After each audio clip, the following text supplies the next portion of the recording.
Welcome to অলিস রান্নাবাটি। বন্ধুরা, আজকে আমি বানাচ্ছি পেঁয়াজ ট্যাংরা। আশা করি তোমাদের ভালো লাগবে। পুরো ভিডিওটা দেখার অনুরোধ রইল সকলকে। বন্ধুরা, প্রথমে আমি 300 গ্রাম ট্যাংরা মাছ নিয়ে নিয়েছি, আর তাতে হলুদ, লবণ আর সামান্য সর্ষের তেল মাখিয়ে মাছগুলোকে ভেজে নিয়েছি। কড়াইয়ে তেল গরম করে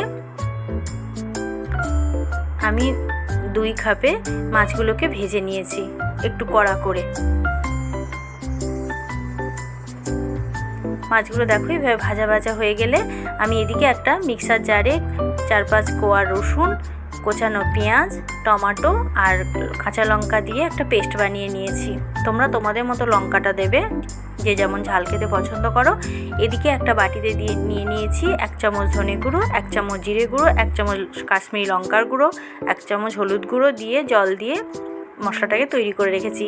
এদিকে যে কড়াই আমি মাছ ভেজেছিলাম সেই কড়াই দিয়ে দিয়েছি কালো জিরে আর পেঁয়াজ কোচানো।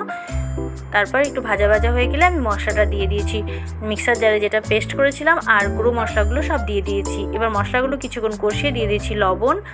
দেখো মিনিট 7 আমি এইভাবে ভালো করে মশলাটাকে কষিয়ে নিয়েছি। যখন মশলা থেকে তেল ছেড়ে আসবে তখন এতে আমি গরম জল ইউজ করেছি। এবার গরম জল দিয়ে আমি মিনিট 3 এটাকে ফুটতে দিয়েছি।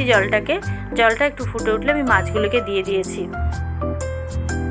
এবার মাছগুলো দেওয়ার পর 7 থেকে 8 মিনিট আমি মাছগুলোকে দিয়ে ফুটিয়ে নিয়েছি লো স্টিমে। মাছগুলো খুব ভালো করে 8 মিনিট পর আমি ভালোভাবে সেদ্ধ হয়ে গেছে। আর সাথে আমি এবার দিয়ে দিয়েছি ঘরে তৈরি গরম মশলা আর কিছুটা সর্ষের তেল। বন্ধুরা, অসাধারণ একটা রেসিপি, গরম ভাতে খুব সুন্দর লাগে। আশা করি তোমাদেরও ভালো লাগবে। তোমরা বানিয়ে অবশ্যই জানিও। ধন্যবাদ সকলকে ধৈর্য ধরে দেখার জন্য। আগামী রেসিপি দেখার অনুরোধ রইল সকলকে। টাটা বন্ধুরা।